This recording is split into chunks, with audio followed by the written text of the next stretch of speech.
મુક્તિ તો મળી જ જવાની છે. મહાદેવજી દયાળુ દેવ છે. જ્યાં મૃત્યુ થાય એટલે કોઈ પણ જીવના કાનમાં એમ કહે છે કે જે વ્યક્તિનું મૃત્યુ થાય એનો કાન જમણો કાન ઊંચો થઈ જાય એમ કહે છે. આ શાસ્ત્રોમાં વર્ણન છે એટલે કહો, અમારા ઘરની વાત નથી. એનો જમણો કાન છે ઊંચો થઈ જાય એનું કારણ શું? કારણ કે મહાદેવજીના કાનમાં રામ તારક મંત્ર આપે છે. એ જીવની મુક્તિ થઈ જાય છે. અનાયાસે ન્યા મરવાથી મુક્તિ થાય. એટલે ઝાઝા માણસો હા કાશીમાં મરવાથી કોઈ પણ અધમમાં અધમ પાપી કેમ ન હોય? કરવત મુકાવાય ન્યા જ જાતા. શાસ્ત્રોમાં મયુર ધ્વજ ને બધા કરવત મુકાવાય મરવા જાય ને.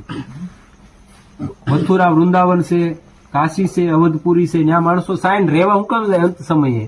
ઈ માટે જ દેખ ભાઈ ત્યાં મૃત્યુ પામવાથી માણસને મુક્તિ મળી જાય. દ્વારિકા છે, સપ્તપુરીમાં દ્વારિકાનું નામ છે, હરિદ્વાર છે.